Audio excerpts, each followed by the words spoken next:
अस्सलामुअलैकुम। Hope you are doing well. आज हम मेडिसिन की ऑस भी देखेंगे। ये नोट्स मैंने बेड साइड से बनाए हैं। ये एक शॉर्ट लिस्टेड वर्जन है, बस इम्पोर्टेंट चीज़ें की हैं क्योंकि वहाँ पर सिर्फ 4-5 मिनट होते हैं जिसमें हमने सारे पॉइंट्स कवर करने होते हैं। तो बस क्विक सा ओवरव्यू देंगे टीचर को। चलो शुरू करते हैं। हिस्ट्री टेकिंग में सबसे पहले हमने पूछना होता है बायोडाटा। ये तो सबको पता ही है कि नेम, एज और सेक्स पूछेंगे और फिर मैरिटल स्टेटस, ऑक्यूपेशन और एड्रेस। ये ऐसे ही है जैसे कोई बंदा हमारे पास नया नया आया, हम उसको जानते नहीं है तो उसका नेम पूछेंगे, एज पूछेंगे और जेंडर तो हमें पता चल जाएगा, लेकिन फिर भी पूछेंगे। और फिर उसके बाद जब थोड़ी बातचीत हो जाए तो मैरिटल स्टेटस, ऑक्यूपेशन और एड्रेस पूछते हैं। तो पेशेंट से भी ऐसे ही पूछता है। फिर आ जाती है प्रेजेंटिंग कंप्लेंट्स। प्रेजेंटिंग कंप्लेंट्स के अंदर दो चीज़ें होती हैं। एक होती है वो सिम्टम्स जिसकी वजह से वो पेशेंट आया है, जैसे कि अगर किसी पेशेंट को वॉमिटिंग है, अभी वॉमिटिंग है, लेकिन 2 दिन पहले उसको हेडेक भी था, तो वो जो 2 दिन पहले हेडेक था ना, वो प्रेजेंटिंग कंप्लेंट में नहीं आएगा, अब सिर्फ वॉमिटिंग आएगी। और इसके अलावा वो सिम्टम्स जो कि बार बार हो रहे हैं, symptoms which occur again and again, वो भी आएंगे इसमें। तो प्रेजेंटिंग कंप्लेंट्स हमने लिखनी कैसे होती है? हमने क्रोनोलॉजिकल ऑर्डर्स में लिखनी होती है और साथ में उनकी ड्यूरेशन भी मेंशन करनी होती है।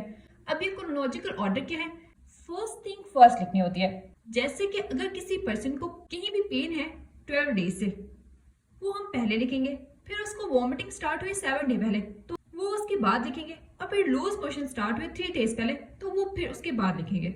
ऐसे करके हमने क्रोनोलॉजिकल ऑर्डर के अंदर प्रेजेंटिंग कंप्लेंट्स लिखनी होती हैं। और फिर वो सिम्टम्स लिखने होते हैं जो कि बार बार हो रहे हैं, जैसे कि recurrent pain in the lumbar region या रिकरेंट कफ। फिर आ जाती है हिस्ट्री ऑफ प्रेजेंटिंग कंप्लेंट्स। जो प्रेजेंटिंग कंप्लेंट्स पेशेंट ने बताई हैं, जिनके साथ वो आया है, अब हमने उनकी हिस्ट्री लेनी है, उनकी डिटेल में जाना है। अगर पेन की हिस्ट्री आई, किसी पर्सन को कहीं भी पेन है, तो उसके लिए हम निमोनिक यूज करते हैं सोक्रेट्स का। सबसे पहले पूछेंगे साइट। पेशेंट को कहेंगे कि हाथ लगा के बताए कि कहाँ पे दर्द है। जैसे कि पेन अगर ड्यूडेनल अल्सर्स की होगी तो वो एपिगैस्ट्रियम के रीजन में होगी, एब्डोमेन के एपिगैस्ट्रियम में होगी। उसके बाद है ऑनसेट। पेशेंट से पूछेंगे कि कब स्टार्ट हुई। सडनली स्टार्ट हुई कि अचानक से दर्द होने लग गया, या पहले थोड़ा थोड़ा थोड़ा था और फिर ज्यादा हुआ तो वो डॉक्टर के पास आया, तो ये ऑनसेट पूछेंगे। उसके बाद है characters. Different type of pain characters होते हैं। इनके लिए निमोनिक है ABCD, GPS और GST। तो हम इस निमोनिक के हिसाब से करते हैं ताकि याद रह जाए चीजें। ये होता है इचिंग। इचिंग होती है कॉन्स्टेंट सोर पेन। ऐसे पेन जो कॉन्स्टेंट है, जैसे किसी को मसल इचिंग होती है, मसल में पेन होता है, तो वो ऐसी सोर पेन होती है। उसके बाद है B से बर्निंग पेन, कुछ गरम गरम सा लग रहा है। C है कोलिकी पेन। ये ऐसी पेन होती है जिसमें वेव्स ऑफ पेन आती हैं और फिर चली जाती हैं। उसके बाद डी से डल पेन होती है। ये डल पेन होती है जो कि थोड़ी थोड़ी माइल्ड पेन होती है, शॉर्ट नहीं होती। फिर है जीपीएस, जी से ग्रिपिंग पेन। ऐसा लगता है जैसे किसी ने टाइटली स्क्वीज किया हुआ है, जैसे किसी ऑर्गन में पेन है और उसको कोई स्क्वीज कर रहा है। फिर पी, प्रिकिंग पेन, जैसे कोई नीडल प्रिक कर रही है, ऐसी पेन। स्टैबिंग पेन, जैसे किसी ने छुरा मार दिया, शॉर्प लाइक नाइफ। फिर जे से जॉर्ज लाइक, शॉक की पेन, जैसे किसी को शॉक लगता है तो पेन होती है, वैसी वाली पेन। फिर है हैवीनेस, कुछ प्रेशर सा, वेट सा लग रहा है, जैसे हेडेक होती है तो ऐसा लगता है कि कोई प्रेशर है सर पे। उसके बाद थ्रॉम्बिंग पेन होती है, जैसे कोई मार है, बीटिंग पेन। फिर है रेडिएशन, कि पेन जहाँ पे हुई है वहां ही है या कहीं और होने लग गई है। जैसे पर्सन होते हैं कार्डियक इस्कीमिया के, मायोकार्डियल इंफार्क्शन वगैरह के, तो उनमें क्या होता है कि पेन चेस्ट से स्टार्ट होती है और फिर रेडिएट करके लेफ्ट आर्म में या जांघ में चली जाती है, तो इसको कहते हैं हम रेडिएशन। फिर है ए से एसोसिएटेड सिम्टम्स, जैसे कि किसी को अब्डोमिनल पेन है तो उसके साथ क्या उसको नोजिया, वॉमिटिंग भी हो रही है, तो ये होंगे एसोसिएटेड सिम्टम्स उसके। फिर है टाइमिंग ऑफ अकरेंस, कि किन कंडीशन के अंदर हो रही है, रात को हो रही है, सुबह हो रही है, कोई काम करने की वजह से हो रही है, क्या किस वजह से पेन हो रही है। टाइमिंग क्या है, एक कंटिन्यूस पेन है या इंटरमीडिएट पेन है, कभी होती है कभी नहीं होती। तो जैसे पेन ऑफ माइग्रेन है वो मेंसेस के अंदर होती है, पीरियड्स के अंदर पेन ज्यादा होती है माइग्रेन की। फिर है एक्सरसेबेटिंग और रिलीविंग फैक्टर्स, पेशेंट क्या कर रहा है कि पेन वर्स हो रही है, ज्यादा हो रही है, या पेशेंट क्या कर रहा है जैसे कम हो रही है, जैसे कोई मेडिसिन ले रहा है या रेस्ट कर रहा है तो कम हो जाती है या वैसे ही रहती है। फिर है सिवियरिटी, पेशेंट को कहना है कि अपनी पेन को 0 से 10 के ऊपर स्केल करें। फिर हमें पता चल जाएगा कि पेन जो है वो माइल्ड है, मॉडरेट है या बहुत ज्यादा है। ये हो गया Socrates, history of presenting complaints. फिर आ जाती है सिस्टेमिक इंक्वायरी, जैसे कि जनरल में हम चेक करेंगे एपिटाइट, भूख सही लगती है, weight loss and weight gain तो नहीं हुआ, स्लीप नींद आ जाती है या नींद बिल्कुल नहीं आती या उठने का ही दिल नहीं करता, और एनर्जी कैसी है, एनर्जेटिक रहते हैं या फटीग। फिर है हमारे पास सीवीएस और डिस्पेरिटी सिस्टम दोनों के अंदर ब्रेथलेसनेस है और चेस्ट पेन पूछनी है। इसके अलावा सीवीएस के अंदर एडिमा और पेल्पिटेशंस भी चेक करनी है। पेल्पिटेशंस होती हैं कि किसी पर्सन को अपने हार्ट बीट सुनाई दे रही है, हार्ट इतनी तेजी से धड़क रहा है कि उसको सुनाई दे रहा है, तो इसको कहते हैं पेल्पिटेशंस।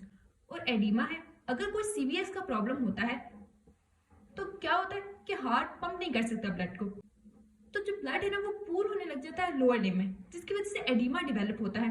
तो ऐसी कंडीशन हो सकती है। रिस्पायरेटरी सिस्टम के अंदर वीजिंग हो सकती है, अगर कोई रिस्पायरेटरी डिसऑर्डर है तो उसको वीजिंग होगी, कफ होगा, स्पुटम होगा।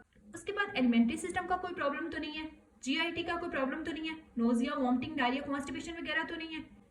फिर है यूरिनरी सिस्टम का, ओलिगोयूरिया, पॉलीयूरिया तो नहीं है, डिसयूरिया तो नहीं है, बहुत ज्यादा यूरिन तो नहीं आ रहा, बहुत कम तो नहीं आ रहा, या ब्लड तो नहीं आ रहा यूरिन में, या बिल्कुल ही यूरिन नहीं आ रहा होगा। नर्वस सिस्टम के अंदर वीकनेस, नमनेस, टिंगलिंग आ जाती है। फिर है स्किन के ऊपर कोई इजी रेड स्पॉट्स तो नहीं बने हुए, जैसे कि बैक्टीरियल इन्फेक्शंस के अंदर हो सकते हैं। फिर आ जाता है लोकोमोटर सिस्टम, कि चला ठीक जा रहा है, जॉइंट स्टिफनेस तो नहीं हो रही। फिर है एंडोक्राइन सिस्टम्स, हार्मोन्स का अगर कोई मसला होगा तो polyuria, polyphagia, weight loss, weight gain वगैरह हो सकता है। तो सिस्टेमिक इंक्वायरी करने से हमें डायग्नोसिस करना आसान हो जाएगा। फिर अगर कोई फीमेल है तो उसमें मेंस्ट्रुअल हिस्ट्री चेक करेंगे। मेंस्ट्रुअल हिस्ट्री में क्या क्या पूछेंगे, एज ऑफ मेनॉरिटी, कि पहले पीरियड्स कब आए थे, उसके बाद उनकी ड्यूरेशन कितनी होती है, लेंथ क्या होती है, रेगुलर होते हैं या इरेगुलर होते हैं, कि कभी हो गए कभी ना हुए, कोई पेन तो नहीं है पीरियड्स के अंदर। मीनोपॉज, अगर कोई ओल्ड लेडी है तो मीनोपॉज पूछना है कब हुआ, एज क्या थी जब मीनोपॉज हुआ, और फिर मीनोपॉज के बाद तो ब्लीडिंग नहीं हुई वो पूछ लेनी है, पोस्ट मीनोपॉजल ब्लीडिंग। फिर आ जाती है उसकी पास्ट हिस्ट्री, कि कोई कंजेनिटल एनोमलीज तो नहीं थी, कोई बचपन की बीमारी तो नहीं थी, जैसे कि टेटोलॉजी या फेरट होती है कुछ बच्चों को, इस तरह की कोई कंडीशंस तो नहीं थी, या क्रोनिक इलनेस जैसे कि डायबिटीज, हाइपरटेंशन वगैरह तो नहीं है, कम्युनिकेबल डिजीजेस तो नहीं है। फिर history of hospital admission, hospital में एडमिट रहा है तो वो भी पूछ लेना है। फिर आ जाती है ट्रीटमेंट हिस्ट्री, हमने पूछना है कि वो पहले कोई ड्रग तो नहीं लेता था, तो इससे हमें क्या पता चलेगा, हमें पता चल जाएगा कि उसको पहले कोई पास में कोई डिजीज तो नहीं थी, कोई ऐसा ड्रग वो ना लेता हो जिससे दूसरा ड्रग इंटरेक्ट कर जाए और वो अपना काम ही ना कर सके। तो हमने देख लेना है कि ऐसे ड्रग दें जो कि जिनकी वजह से ड्रग इंटरेक्शन ना हो, या कोई ऐसा ड्रग ना दें जिसकी वजह से उसका साइड इफेक्ट्स हो, वो पेशेंट एलर्जिक हो किसी ड्रग से, तो वो भी हमें पता चल जाएगा। फिर है पर्सनल या सोशल हिस्ट्री, कि उसको कोई एडिक्शन तो नहीं है, सिगरेट तो नहीं पीता, अल्कोहल तो नहीं लेता, रिलेशन कैसा है फैमिली के साथ, कि स्ट्रेस की वजह से तो पेन के साथ नहीं आया, इस तरह की चीजें हमने पूछनी है। उसके बाद है ऑक्यूपेशनल हिस्ट्री, ऑक्यूपेशनल हिस्ट्री से हमें पता चलेगा कि हमने किस तरह की मेडिसिन प्रिस्क्राइब करनी है, कि ऐसा ना हो कोई गरीब बंदा हो और हम उसे 4-5 हज़ार की मेडिसिन दे दे, वो तो लेगा ही नहीं, तो फिर हमारे ट्रीटमेंट का कोई फायदा नहीं होगा। इसलिए हमने उससे ऑक्यूपेशनल हिस्ट्री भी पूछ लेनी है। ये हमने गो थ्रू किया है हिस्ट्री को। फिर आ जाता है जनरल फिजिकल एग्जामिनेशन, ये भी बेड साइड वाली बुक से ही है, लेकिन इसमें भी बस मैंने इंपॉर्टेंट पॉइंट्स लिखे हैं जो कि हम वहाँ 4-5 मिनट में बता सकें। तो सबसे पहले जनरल फिजिकल एग्जामिनेशन के अंदर 4 चीजें, जीपी सीपी यानी कि जनरल अपीयरेंस, फिजिक, कॉन्शियसनेस और पोस्चर एंड एटीट्यूड है, ये जनरल चीजें हैं।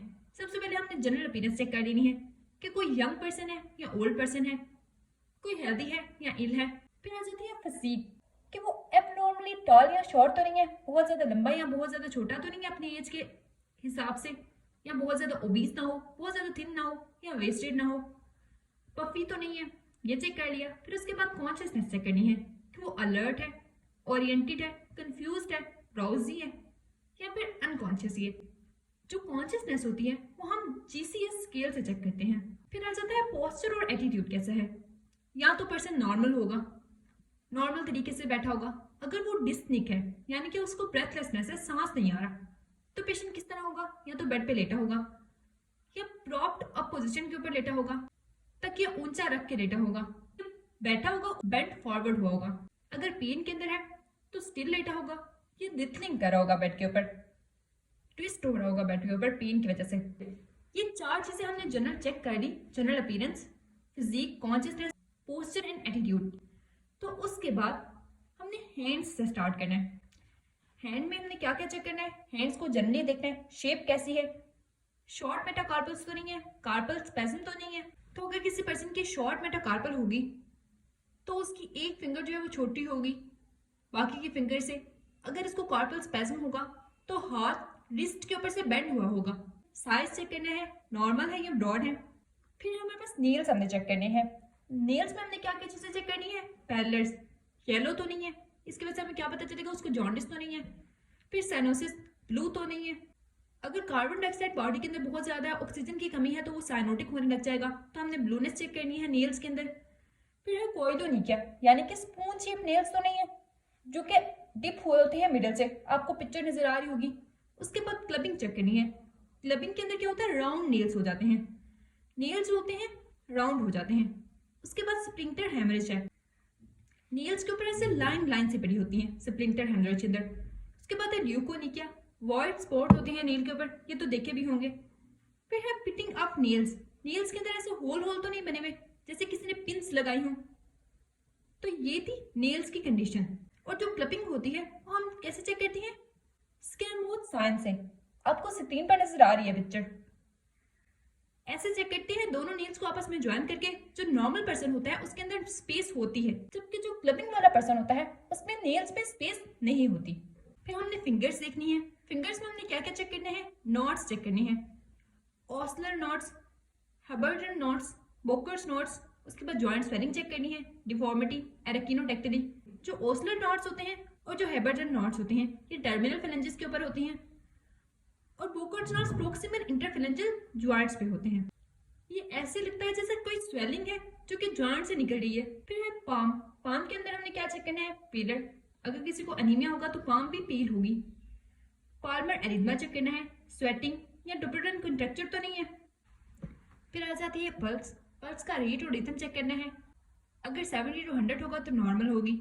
उसके बाद ब्लड प्रेशर चेक करना है, पल्पेटिव और ऑस्कल्टेटिव मेथड है। फिर आ जाते हैं हमने फेस पे आना है, फेस की जनरल अपीयरेंस देखनी है। जैसे को कुछ कंडीशन होती है जिसके अंदर मून लाइक फेस हो जाता है, यहाँ के अगर कोई मसल का डिसऑर्डर होगा तो एक्सप्रेशन लेस फेस हो जाएगा। पफिनेस चेक करनी है, प्रोप्टोसिस चेक करनी है, इसको एक्सपोथैलेमस भी कहते हैं, यानी कि आई बाल प्रोट्रूड की हुई, आई बाल बाहर की तरफ निकली हुई है। ये सिंथेलिस्मस है, यानी कि आइज के ऊपर लिपिड प्लेक्स अकुमुलेट हुए हुए हैं। और उसके बाद हमें कलर चेक करना है, कंजक्टिवा का, स्क्लेरा का, स्किन का। इससे हमें पता चलेगा पेलर तो नहीं है, जॉन्डिस तो नहीं है किसी बंदे को। हिर्सुटिज्म, फेस के ऊपर बहुत ज्यादा एक्स्ट्रा बालों की ग्रोथ तो नहीं हुई हुई, मेल्स में तो होती है, लेकिन अगर फीमेल्स के अंदर एक्स्ट्रा बाल ग्रो किए हों तो वो एक अलार्मिंग कंडीशन होगी। फिर हमने लिप्स चेक करने हैं, कोई स्किन, कोई फेस के ऊपर रैशेस तो नहीं है, वो चेक कर लेने हैं। फिर आ जाती है टंग, टंग में भी हमने पेलर, साइनोसिस, ड्राइनेस और येलोनेस चेक करनी है। नेक में हमने चेक करनी है, थायराइड का एग्जामिनेशन करना है, नेक वेन्स चेक करनी है और लिम्फ नोड चेक करनी है। थायराइड में क्या होगा? इंस्पेक्शन, पल्पेशन, ऑस्कल्टेशन और टेम्परेचर साइंस होगा। इंस्पेक्शन में हमने क्या करना है? हमने पेशेंट को पानी का ग्लास देना है या उसको कहना है कि अपना थूक ही निकले, कोई चीज उसको सर करानी है। और फिर ट्रेकिया की लोकेशन के ऊपर देखना है कि कोई चीज मूव तो नहीं करी, कोई स्वेलिंग वगैरह तो नहीं है। हमने पल्पेट करके देखना है, अगर कोई स्वेलिंग वगैरह है उसको ऑस्कल्टेट करके देखना है। ऑस्कल्टेट हम कैसे करेंगे? स्टेथोस्कोप की जो बेल है वहां पे रखेंगे और हमें ब्रूड्स नजर आएंगे। अगर हाइपर फंक्शनिंग होगी थायराइड की तो हमें ब्रूड्स सुनाई देंगी। फिर आ जाती है हमने नेक की वेन्स चेक करनी होती है, कोई विजिबल पल्सेशन तो नहीं है, कोई वेन हमें पल्सेट करती तो नहीं नजर आ रही। उसके बाद जुगुलर वेनस प्रेशर भी चेक करना होता है। फिर लिम्फ नोड्स, लिम्फ नोड्स हमने सब मेंटल से स्टार्ट करनी है, फिर सब मैंडिबुलर, फिर प्री ऑरिकुलर, फिर post auricular, occipital, anterior and posterior triangle के। ये सारे लिम्फ नोड्स आपको पिक्चर में नजर आ रहे हैं। इनको पीछे से जाके, पेशेंट के पीछे से जाके पल्पेट करना है। और थायराइड का एग्जामिनेशन भी पेशेंट के सामने से नहीं करना, पीछे से जाके जो है वो थायराइड को भी चेक करना होता है। फिर आ जाते हैं एक्सिला के लिम्फ नोड्स। ये हमने एनाटॉमी में पढ़े थे, कौन कौन से ग्रुप्स होते हैं? एंटीरियर है, पोस्टीरियर है, लेटरल, मीडियल, सेंट्रल और एपिकल। ये सारे भी आपको स्क्रीन पे नजर आ रहे होते हैं। इनको भी बस टच करके पैल्पेट करके देखना होता है कि कोई लिम्फेडिनोपैथी तो नहीं हुई हुई, कोई लिम्फ नोड्स इनलार्ज तो नहीं हुए हुए। फीट पे भी हमने क्या देखना है, नेल्स में हमने क्लबिंग कोइलोनिक क्या देखना है, स्पून शेप नेल्स तो नहीं है, राउंडेड शेप नेल्स तो नहीं है, उसके अलावा साइनोसिस येलो तो नहीं हुए हुए, हेयर तो नहीं लॉस हुए हुए, एडिमा तो नहीं है फीट पे। अगर हमें लगे कि पेशेंट का फुट स्वेलो हुआ है, हम उसको प्रेस करके चेक करें।